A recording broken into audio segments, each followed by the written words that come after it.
Now, our next guest is one of our pride icons. I feel like we can really relate to this one, Michaela. You're kind of sweet. I'm kind of psycho. Or did I get that wrong? I don't really know. Wait. First of all, that's an attack on my I'm sorry. credibility, and also extremely right, And also because reverse. we are a lot psycho. I'm a king. You're a queen. Does that work better? But sometimes you're a queen, and then all right, we're just wasting time. We have Ava Max on the program right now. How are you? I'm good. How are you guys? We're fantastic. We're super excited to have you. I mean, you've become, just in recent years, a global pop sensation. Michaela was telling me a story a bit ago that you're a bit of a lesbian icon. I don't know. Well, you don't know. That. I don't know if you know this, but as a lesbian, I speak for all lesbians. We went to this huge party last year, and my girlfriend's a DJ, and she started playing Sweet But Psycho, and all the lesbians were like singing it to each other. And then at one moment, we like got on the defense and we're like, "Are we psycho? Yes, we are. Yes, we are. We love it." And they were all singing it, and that's how I got introduced to you. I love that song. Are you sweet but a little psycho? Thank you. I'm more psycho, even though I seem sweet. I think I'm more psycho. Well, I'm loving your hairstyle right now. It's a little bit shorter on one side, longer on the other side. It's orange right now. Orange. I don't know why I made it orange. I think I just had too many tangerines. No. Oh, okay, there's nothing wrong with that. I want to know what inspires you though. What got you into the music industry? What got you to right here today? Oh my God. So my mom started singing when I was really young, and she was like singing opera around the house. Like, her voice is insane. I always tell her like she could like break a window because it's so loud. But like she used to wake me up for school singing opera, and then I would sing with her, and like my dad played piano for 8 years. Both my uncles were in bands. So music was like all around. People loved music in my family. And then I started singing and doing singing competitions, and then the rest is history. Just moved around a lot. That's crazy. Your voice is so powerful. And when I was listening, I want to talk about the James Corden performance, because it was virtual and it was live, and your voice is ridiculously powerful. But Pat Benatar, I feel like, had a similar voice to you, and she was opera trained. So did your mom like give you tips on how to like breathe that way, or have the same kind of power? She's actually not proud the way I take care of my voice, actually, because she has like a regimen. She knows exactly, like, she's like always wear a scarf around AC. Like, she's crazy. Like, she'll literally like be like, "What is that? A cold drink?" Like, she's like all about like, you know, no coffee, no alcohol. It's just like insane. So I'm like, I definitely am not that crazy, but I try. And like, opera lessons were not a thing. Like, I remember seeing one opera coach growing up, and I just didn't like it. They're just way too like, you have to sing exactly like this. And I'm just wild. I like to sing the way I want. So but it could, like, to be fair, it could be an interesting sort of collab, like mixing a little bit of the opera in with some like pop and some of the cool stuff you do. Oh my God. Yeah. Well, my mom can sing opera. Perfect. It's a duet. Well, I want to talk about Kings and Queens, because that's a song that we've been spinning on Channel Q like crazy. We get requests all day long. What was the inspiration behind Kings and Queens?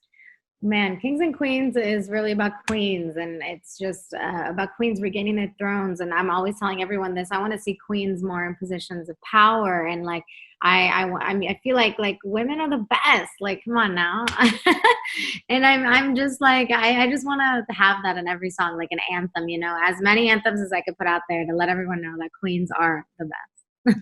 Who are your queens outside of like your family? Are there any inspirations in the world of music that maybe you look up to and you just like would just gag over if you ever got to meet them or work with them? You know, it's funny. At the Attitude Awards, I met Sam Smith, and I love. Yes. Oh my gosh, I almost died because his voice is like, you melt when you hear him sing. You're like, like you're literally melting. Of course. And so I met him, and I was just like, oh my God, like I had a dream I once met you, but this is reality. Like, I love him so much. So he is the queen. I love Sam Smith. I love that. Well, I want to go back to your performance on James Corden, because I think that a lot of artists are finding new ways to stay creative, particularly in quarantine. A lot of artists would be on tour right now or be doing live performances. What was it like doing a virtual performance, and is that what you plan on doing the rest of this year? Virtual performances, yeah. I mean, unless they do drive-through performances, that would be really cool. Yeah. But then again, I want to see the crowd dance. I miss dancing with the crowd, and I miss like having that energy and connection. So it's kind of really up for grabs. You know, we don't know what's going to happen. Well, what is it like doing that performance, knowing that it's going to be seen by millions of people? What's it like doing it like from your home or from wherever you set up? Like, what's that actually like, not having that energy live there with you? Yeah, so it's different. It's just like home, basically. I don't know. I mean, you were straight chilling on the couch, belting your face off. And I was like, what is happening? I mean, you were, because I think a lot of times, you know, we've gotten to a place where artists really rely on auto-tune, or they really rely on like the beat or like the sample. And then you hear them live and you're like, okay, but you're amazing, obviously, on the record, but live, it's a totally different performance, I felt like. Thank you so much. Well, I mean, I was a singer first before a songwriter. So I always sang, like growing up, I would sing Mariah Carey songs, Celine Dion songs in my basement. I would drive my parents crazy and my neighbors crazy. So I literally would sing every single song top to bottom. And I really do believe like practice makes almost perfect. There's no perfect. I really believe there's no perfect. And like, I think I just sang a lot growing up. You know, that's all I did.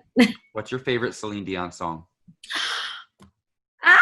That's hard, AJ. All by myself, don't wanna be. It's so good, so good. So yes, good. I love that performance. I'm gonna be honest. I'm on a kick lately. She did a remake of a Tina Turner song, "River Deep, Mountain High."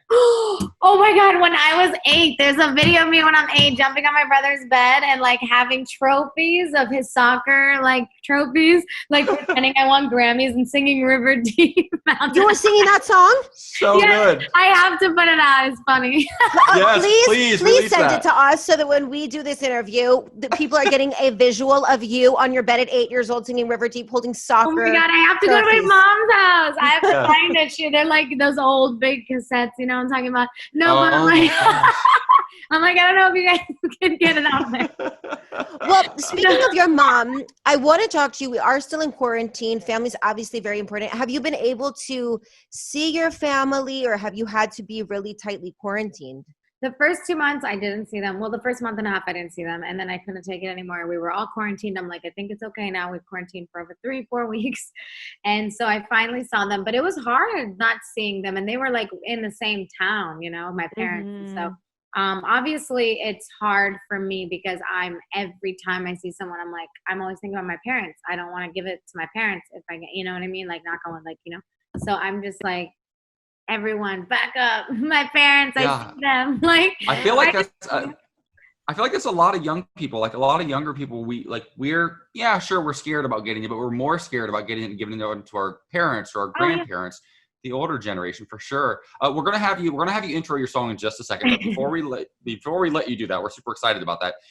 You know, Pride season. You know, Pride is officially in June, but here at Channel Q, it's 365 days a year. And we are just kind of curious, as one of our Pride icons for 2020, we just want to know what Pride means to you. Pride means being who you want to be, loving who you want to love, not caring about other people's opinions, and just showing off all the colors inside of you, all of your emotion, and really letting loose and not holding anything back, because that can eat you up. So you got to be yourself, and that'll make you happy. We love that. So well, we love all of your music, but please now introduce us into your hottest new single. What do you want me to say? Whatever you, girl, however you want to tee it up. We're listening to Kings and Queens on Channel Q. Tell us. Yes.